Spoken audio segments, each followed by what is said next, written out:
Friends, मैंने ये video इसलिए नहीं बनाई कि मैं अपनी सक्सेस स्टोरी आप लोगों के साथ शेयर कर सकूं, बट मैंने अपनी जो फेल्योर की 2 साल की स्टोरी रही है वो शेयर करने के लिए ये वीडियो बनाई है, ताकि जो लोग अभी प्रिपेयर कर रहे हैं उनको एक मोटिवेशन मिले कि सबकी लाइफ में सेम स्ट्रगल रही है। किसी की लाइफ में कुछ और फॉर्म में रही है, किसी की लाइफ में कुछ और फॉर्म में रही है। तो मेरे साथ क्या हुआ कि मैं ग्रेजुएशन के बाद अर्नेस्ट एंड यंग कंपनी में जॉब कर रही थी। कंपनी बिग 4 में आती है, अच्छी जॉब थी, लेकिन जॉब में मज़ा नहीं आ रहा था। फिर मेरे एक फ्रेंड ने जॉब छोड़ दी कि जॉब छोड़ूंगा तो एक टेंशन होगी लाइफ में कि कुछ करना है, कुछ करना है, तो फिर मैं कुछ लाइफ में कर पाऊंगा। तो मैंने भी उसको देखा और मैंने ज़्यादा सोचा नहीं और अपनी जॉब छोड़ दी। फिर सोचा कि चलो MBA कर लेती हूँ।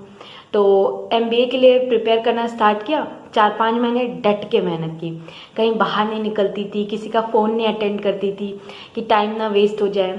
10-15 दिन पे एक बार रूम से बाहर निकला, कुछ ज़रूरत की चीज़ें ली, वापस रूम पे। तो इतनी कॉन्टिन्यूस पढ़ाई के कारण ना मैं बहुत फ्रस्ट्रेट हो गई थी। तो इतना फ्रस्ट्रेट हो गई कि लास्ट के आखिरी के 2-3 महीने जब एग्ज़ाम आना था, मुझे और ज़्यादा डेडिकेशन के साथ पढ़ाई करनी थी, तब मैंने बिल्कुल ही पढ़ाई छोड़ दी। मैं बुक देखती थी और मैं घबरा जाती थी। तो उस दौरान ना मुझे एक बात समझ में आई कि जब लंबी रेस दौड़नी हो ना, तो पहले धीरे धीरे चलना शुरू करना चाहिए। अंत आए ना तब दौड़ना है, स्टार्टिंग से मत दौड़िए। खुद को इतना ओवर प्रेशराइज मत कीजिए। कैट आया, जेट आया, दोनों मेरा अच्छा नहीं गया। 75 परसेंटाइल, कुछ अच्छा कॉलेज नहीं मिलना था, तब जोश था कि टॉप कॉलेज चाहिए। फिर एक आध एग्ज़ाम और दिए, 83 परसेंटाइल आया, लेकिन था कि नहीं मैं अच्छे कॉलेज में जाऊंगी, तो तब कॉलेज नहीं ज्वाइन किया मैंने, जो कुछ कॉलेज मुझे मिल रहे थे। तो फिर मैंने सोचा, फिर मुझे जब जाके पता चला कि अच्छा, अगर आपके जॉब के ईयर्स में या कॉलेज के ईयर्स में और MBA के एग्ज़ाम में गैप होता है तो आपका प्रोफाइल ख़राब हो जाता है और आपको कोई भी अच्छा कॉलेज एडमिशन नहीं देता है। तो जिस चीज़ के लिए मैंने जॉब छोड़ी थी, अब मैं वो चीज़ नहीं कर सकती थी और मुझे एवरेज कॉलेज से MBA नहीं करना था। तो बहुत ही फ्रस्ट्रेशन हुई कि अब क्या करूं, अब क्या करूं। वापस जॉब ज्वाइन करती तो भी उधर के लिए भी दिक्कत थी, गैप के बाद कोई और कंपनी भी नहीं लेना चाहती जल्दी आपको।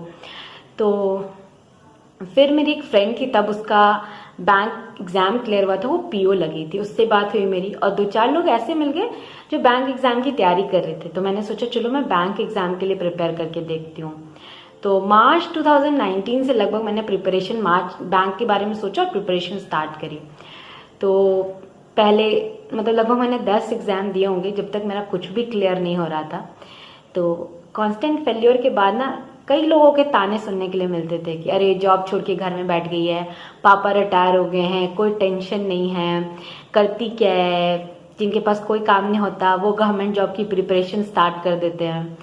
लेकिन बहुत ही ज़्यादा बुरा लग जाता था। कितने दिन रोते रोते ही सोचती थी कि यार बेकार में जॉब छोड़ दी, क्या होगा या नहीं होगा, क्यों मैंने जॉब छोड़ी। जॉब में होती तो मैं भी ट्रिप्स पे जा रही होती, मेरा पैकेज बढ़ चुका होता। लेकिन ऐसा नहीं था कि सब लोग निगेटिव बोलते थे, कुछ मोटिवेटिंग लोग भी थे।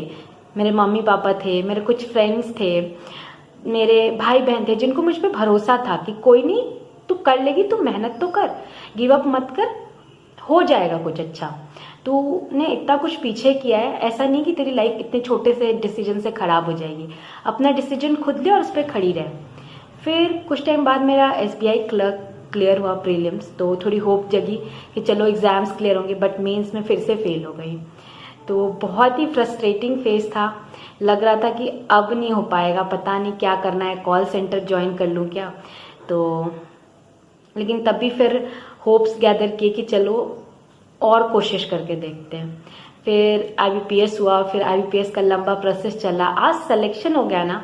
तब मैंने एक चीज़ सीखी इस 2 साल की जर्नी में कि ना आप सिर्फ कॉम्पिटिटिव एग्जाम्स की तैयारी नहीं करते हो, आप ना इन 2 सालों में, ये किसी की जर्नी 3 साल की है, 4 साल की, 1 साल की है, आप ना जिंदगी के लिए प्रिपेयर होते हो कि ups and downs, frustration, negativity, लोगों के तानों के बीच ना आप तब भी डिसाइड करते हो कि आज मेरे को फिर से उठ के खड़ा होना है।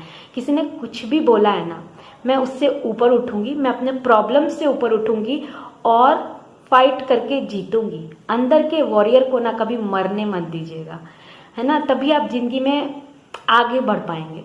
जो आपको अभी लग रहा है ना कि पता नहीं क्या होगा, ये सबको लगता है। जिनका एग्जाम क्लियर हो गया है ना, उनको भी लगता है कि पता नहीं, उस टाइम पे जो हम उस साइड थे ना, तब हमें भी लगता था पता नहीं क्या होगा, पता नहीं इस डिसीजन को कितना रिग्रेट करने वाली हूँ। लेकिन सारी नेगेटिविटी साइड में रखिए और कोशिश करते रहिए। एक और बात मैं बोलना चाहूँगी कि 7 के 7 दिन पढ़ाई नहीं करनी है, 6 दिन एकदम डट के पढ़ाई करनी है। एक दिन ना चिल कीजिए। फ्रस्ट्रेशन हो रही है ना, दोस्तों से मिलके आइए, जो बात आपकी समझते हैं उनके पास जाके शेयर कीजिए कि मेरे को फ्रस्ट्रेशन हो रही है। कोई बोल देगा ना, कोई नहीं, हो जाएगा, उससे भी बड़ी ताकत मिलती है। लेकिन 6 दिन ऐसे होना चाहिए ना कि आप कुछ और नहीं कर रहे हैं, सिर्फ पढ़ रहे हैं। क्योंकि जब आप प्रिपेयर कर रहे होते हैं ना, तो कॉन्स्टेंटली हर मोमेंट आपके पास चॉइस होती है कि आज फ़ोन चला लूँ, मूवी देख लूँ, या दोस्तों के साथ घूमाऊँ, या बातें कर लूँ, या बुक से पढ़ लूँ। तो ना हर बार आपको बुक्स चूज करनी पड़ेगी ओवर एनी अदर चॉइस। क्योंकि 20 लाख बच्चे, 10 लाख बच्चे फॉर्म भरे 4,500 पोस्ट के लिए।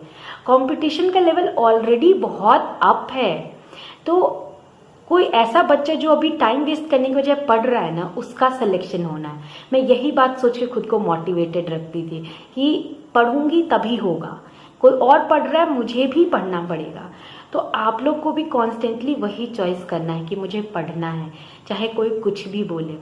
क्योंकि जब आपका सिलेक्शन हो जाता है ना, जो खुशी आपके मम्मी पापा के आंखों में दिखती है ना, आपके भाई बहनों और दोस्तों के आंखों में दिखती है ना, बता रही हूँ, सारा स्ट्रगल वर्थ इट लगेगा कि ठीक है, इतना स्ट्रगल हुआ, कोई बात नहीं, इस सब का लाइफ में कुछ मतलब था। आप जरूर कुछ ना कुछ सीखेंगे और आप हर प्रॉब्लम से बड़े हैं।